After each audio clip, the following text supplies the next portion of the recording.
Hello, freshmen. We're going to just continue on. So we're going to start Act 3 today. And Act 3, Scene 1 is my favorite scene. I love this scene so much. So we're going to continue with our annotations. Light blue for the most famous, beautiful lines. Orange for important plot. Blue for words that we'll discuss. Notes in the margins as always. So it says scene 1 is in a public place. So we're going to start with a note right here. And we're going to say this is later in the afternoon, the same day that Romeo and Juliet get married. So this is directly after. So they got married, let's say, like 2 or 3 in the afternoon. This is maybe 4 or 5 in the afternoon. It's getting to be dusk. We're getting ready for the sun to set, which is kind of symbolic. So Mercutio and Benvolio are out in this public place. I pray thee, good Mercutio, let's retire. The day is hot, the Capulets abroad, and if we meet, we shall not scape a brawl. For now these hot days is the mad blood stirring. So we're going to highlight in orange. This is good plot stuff. He says, the Capulets are out. It's hot. We're going to put another note right here that here is our coward at work. Because remember, Benvolio doesn't like fighting. He will if he has to, but he doesn't like it. So thou art like one of those fellows that when he enters the confines of a tavern, claps me his sword upon the table and says, God send me no need of thee, and by the operation of the second cup draws it on the drawer, and indeed there is no need. Am I like such a fellow? Come, thou art as hot a jack in thy mood as any in Italy, and as soon moved to be moody, and as soon moody to be moved. So we're going to add a note in here that Mercutio is making fun of Benvolio here, like he always does. And what too? Nay, and there were two such.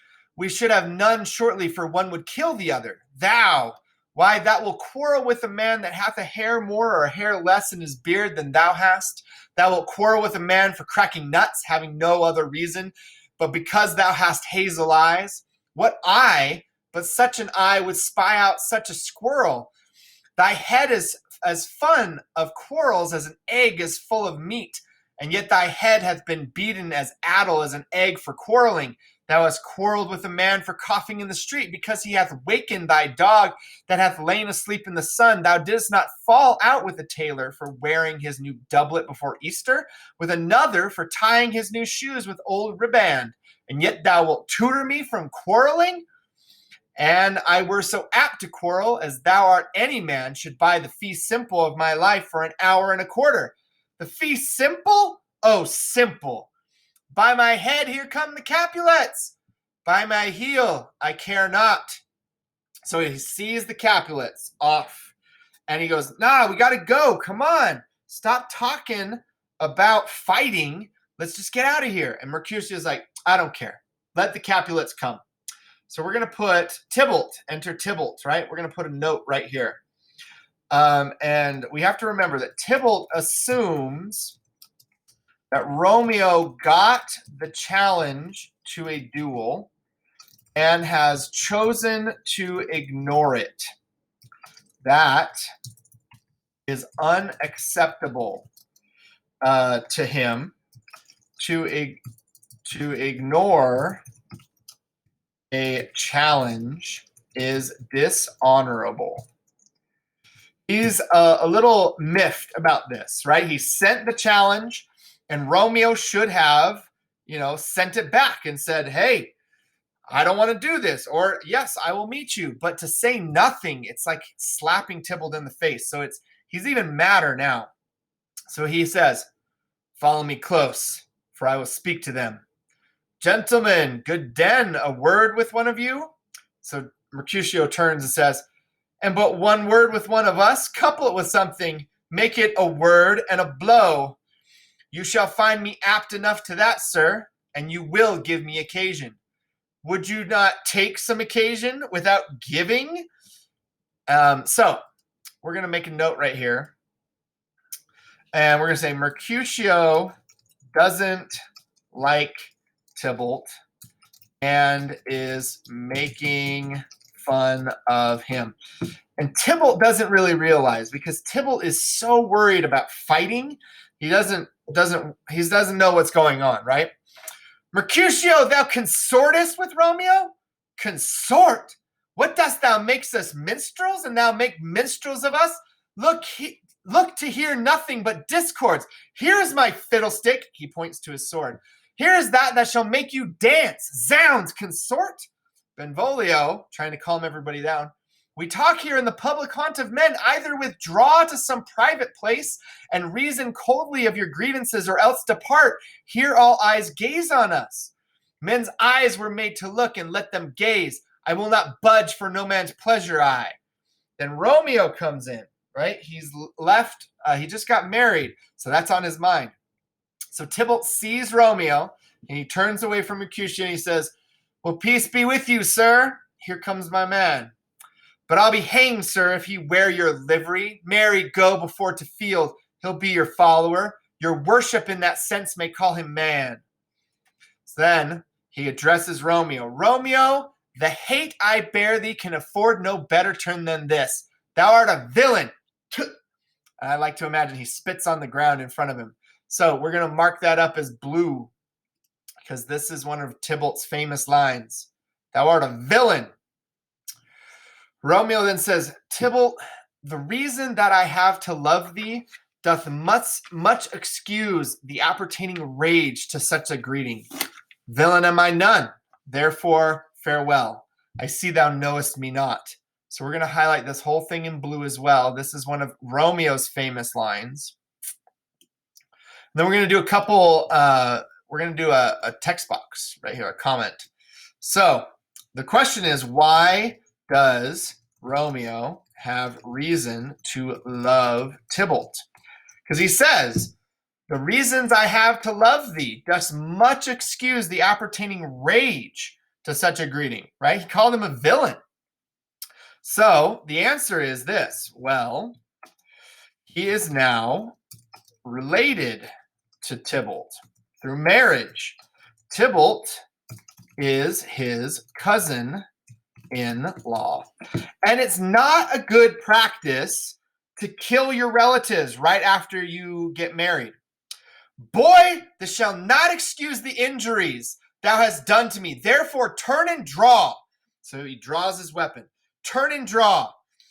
I like to imagine that Tybalt has already started hitting Romeo to try and get him to fight.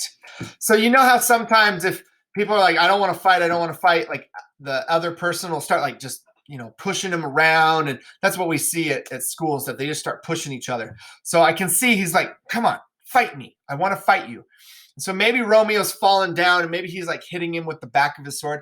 He goes, I do protest I never injured thee, but love thee better than thou canst devise, till thou shalt know the reason of my love.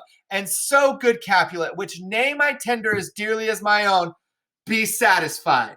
So he opens himself, or maybe he hands him a dagger of his own. Be satisfied.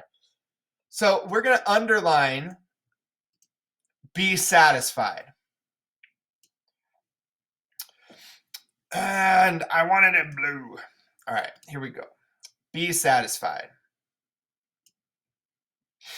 And we're going to talk about a couple things here. So we're going to make a comment box right here. And it's Romeo won't defend himself. He is taking a beating from Tybalt. Okay. Then for be satisfied, I want to do a comment box off of that too. And when Romeo says this,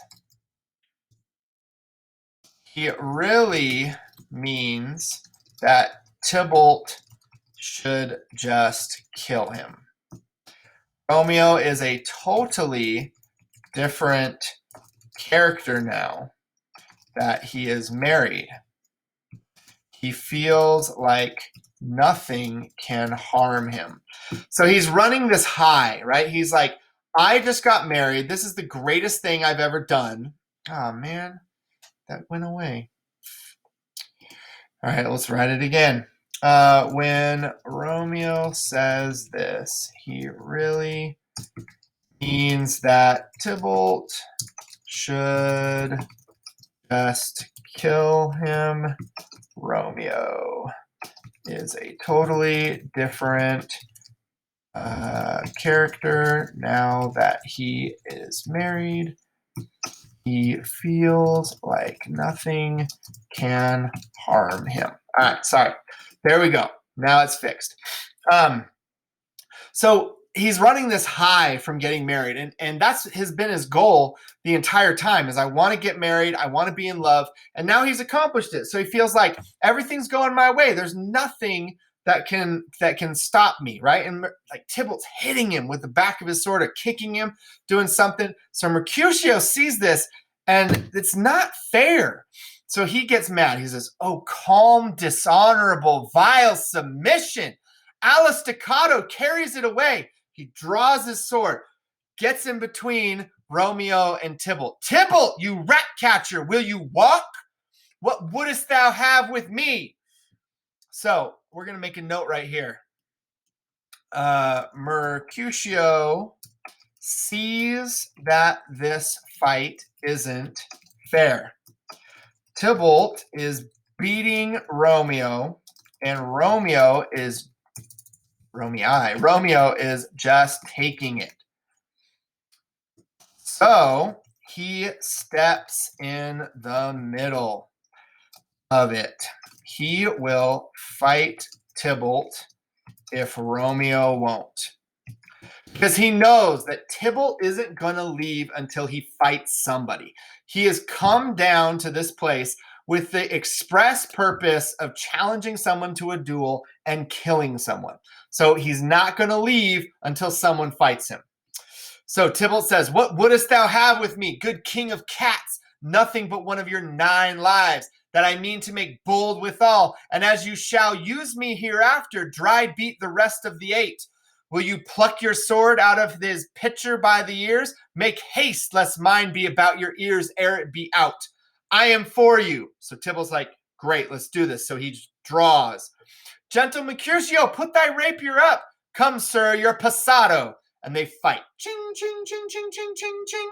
So Romeo goes to Benvolio. "Draw, Benvolio, beat down their weapons.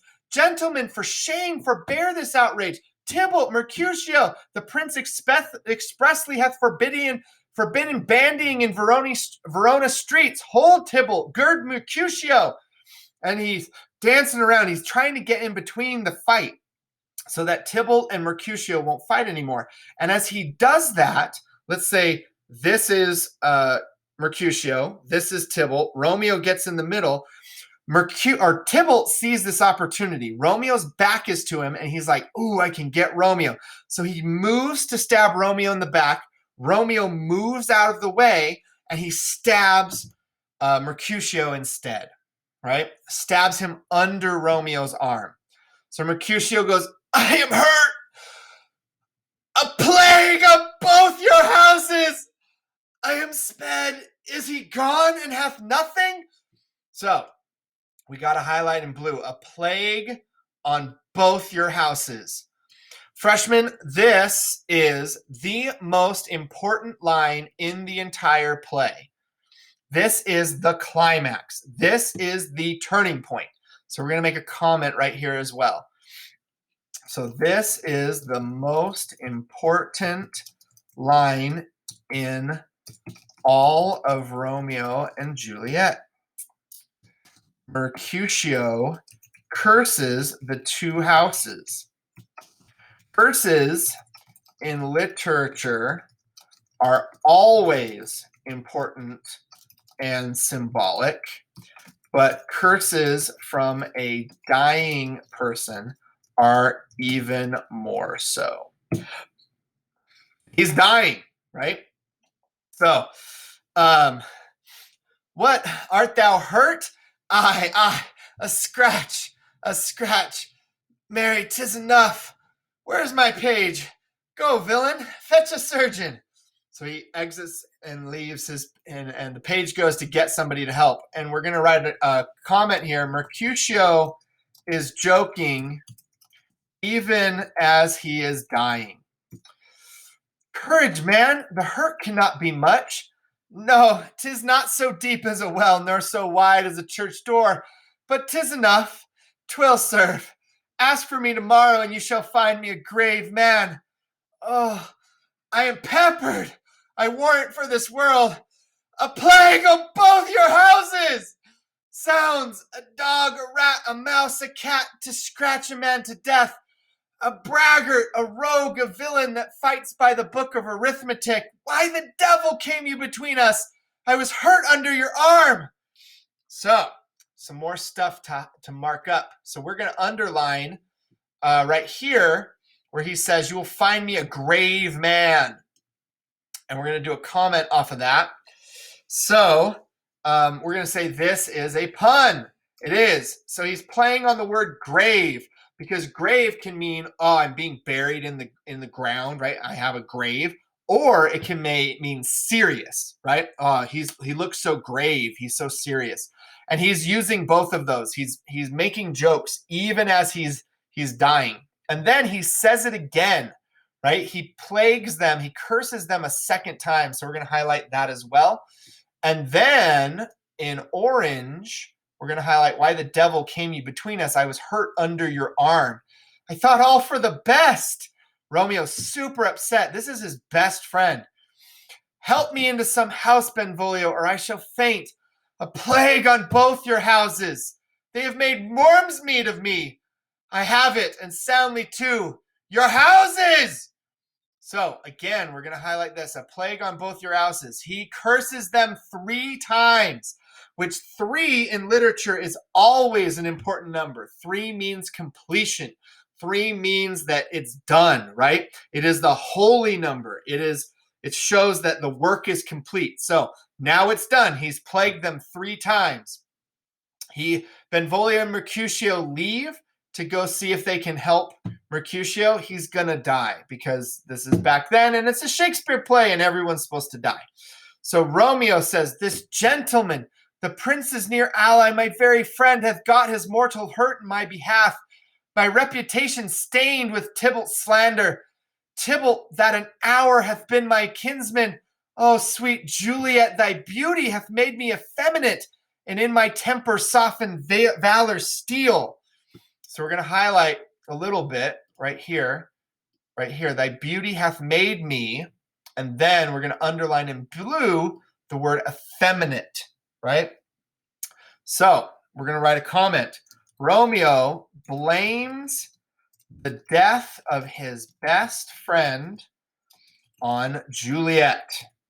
She is so beautiful that she made him act like a girl and he didn't fight Tybalt, which is really sexist. And it's unfortunate that that was the time period, but that's the time period, right? So Romeo says, the reason I wasn't able to stand up and defend my friend is because Juliet's beauty has made me like a girl and I can't do my manly duty anymore. Benvolio comes back in. Oh, Romeo, Romeo, brave Mercutio's dead. That gallant spirit hath aspired the clouds, which too untimely here did scorn the earth. This day's black fate on more days doth depend, but this begins the woe others must end. So in big old letters, let's make this huge, 24, we're going to write on here, fate. Big, like he's saying, the reason this happened is because fate. Here comes the furious Tybalt back again, alive in triumph, and Mercutio slain. Away to heaven, respect lenity, and fire-eye fury be my conduct now. So he says, I'm done. I'm going to fight, and I'm going to win. So we're going to make a comment now, right here. And we need to talk about adrenaline. right? And adrenaline is something that our body produces when we're scared, but there's also ways that you can make yourself have adrenaline. And so a lot of times in sports, especially like before a basketball game or before a football game, athletes will play music, right? And they'll play things to get them, certain songs to get them pumped up, to get their adrenaline flowing. Because when you have adrenaline, you often perform better than you would have without adrenaline. And that's what's happened to Romeo. He is so angry now. So much has happened that the adrenaline is flowing, and now he's going to be a better sword fighter. So we're going to write Romeo now has all this adrenaline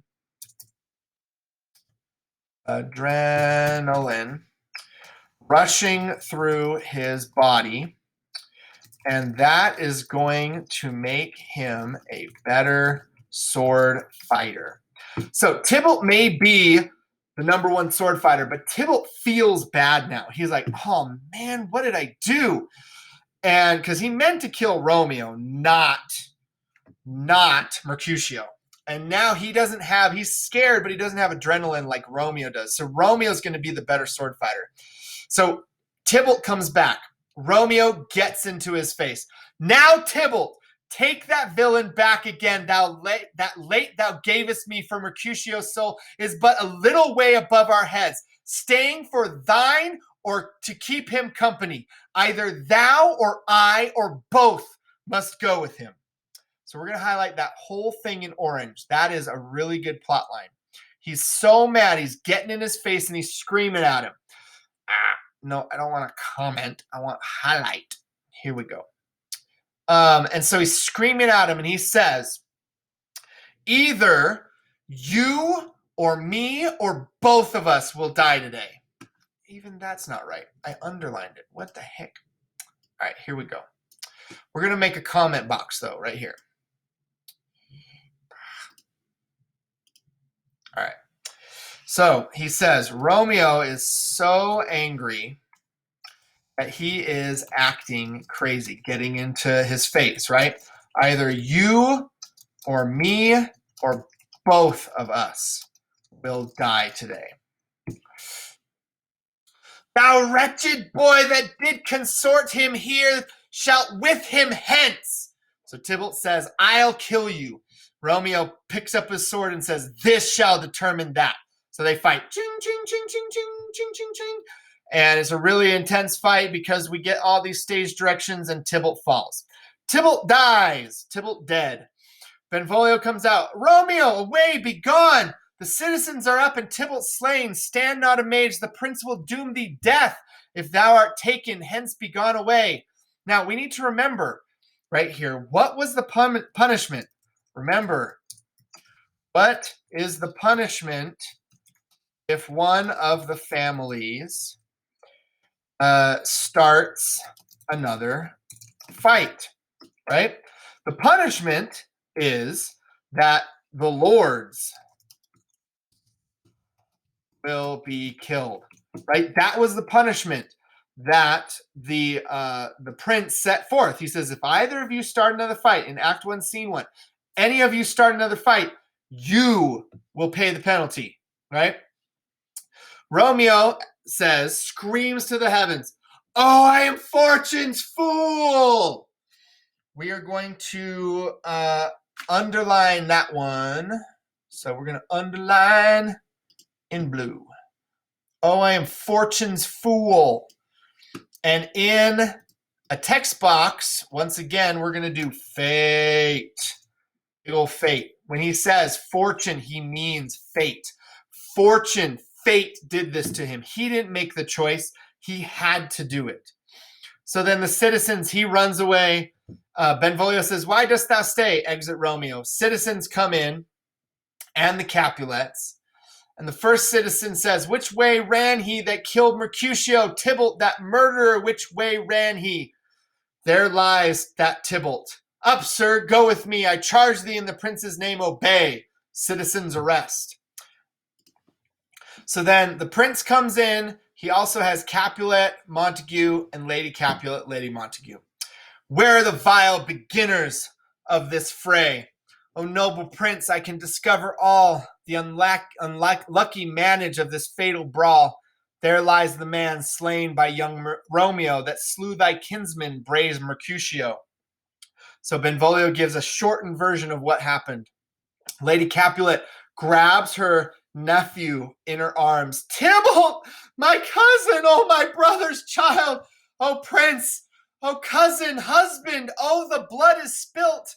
My dear kinsman, prince, as thou art true, for blood of ours shed blood of Montague. Oh, cousin, cousin. So we're going to highlight in orange because this is good plot stuff right here. Orange. Highlight in orange. Here we go. Then we're going to make a comment box right here. So Lady Cap wants Romeo to die, but that wasn't the deal. Remember, the deal was that Lord Capulet and Lord Montague would die. So Lady Capulet is trying to change the deal.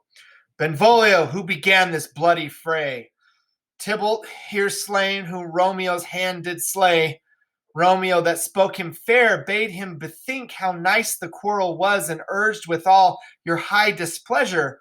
All this uttered with gentle breath, calm look, knees humbly bowed, could not take truce with the unruly spleen of Tybalt, deaf to peace, but that he tilts with piercing steel at bold Mercutio's breast, who all as hot turns deadly point to point, and with martial scorn, with one hand beats cold death aside, and with the other sends it back to Tybalt, whose dexterity retorts it. Romeo, he cries aloud, hold friends part, and swifter than his tongue, his agile arm beats down their fatal points, and twixt them rushes underneath, whose arms an envious thrust from Tybalt hit with the life of stout Mercutio, and then Tybalt fled, but by and by comes back to Romeo, who had but newly entertained revenge, and to it they go like fighting, they go like lightning, for ere I could draw to part them was stout Tybalt slain, and as he fell did Romeo turn and fly. This is the truth, or let Benvolio die. So Benvolio summarizes what happened. So he did a short summary, but then he gave like a more, thorough one. He is a kinsman to the Montague. Affection makes him false. He speaks not true. Some 20 of them fought in this black strife, and all those 20 could but kill one life. So she's making up stuff now. She's like, no, Benvolio's lying. 20 of the Montagues came and killed Tybalt, and they all ganged up on him. I don't think the prince is going to buy it, right? I beg for justice, which thou, prince, must give. Romeo slew Tybalt. Romeo must not live. So we're going to highlight that. Once again, she's trying to change the deal. Romeo slew him. He slew Mercutio. Who now the price of his dear blood doth owe? Because remember, Mercutio is the prince's cousin. Not Romeo, prince. He was Mercutio's friend. His fault concludes but what the law should end the life of Tybalt. And for that offense, immediately we do exile him hence. Highlight in orange. I have an interest in your hates proceeding. My blood for your rude brawls doth lie a bleeding, and I'll immerse you with so strong a fine that you shall all repent the loss of mine. I will be deaf to pleading and excuses, nor tears nor prayers shall purchase out abuses. Therefore use none. Let Romeo hence in haste, else when he is found, that hour is his last. Bear hence this body and attend our will. Mercy but murders, pardoning those that kill. So this is a big deal. Romeo has now been exiled. He has been banished. And the prince says that if I find Romeo, if anyone finds Romeo in the city, that hour will be his last. We will kill him. Now you think, exile, that's not that big a deal. In this time period, it is, right? Exile is a huge deal. And if you are sent away from your hometown and made to live out in the wilderness, you have very little chance of survival. He will need to go to another town and establish himself there, which is hard to do because these people have lived there for generations. You know, people don't move like they do today. So that's the end of Act 3, Scene 1. My favorite. I love this scene because so much happens. And remember, this is the turning point. We're now on the downward slope of this play. At the end, make sure you go back and look for our motifs. Not a lot of past against future, but definitely futility of fighting fate and light versus dark. So highlight for lines that have those motifs. Lots of futility of fighting fate because you can't fight fate. All right, I'll see you in Act 3, Scene 2. Bye.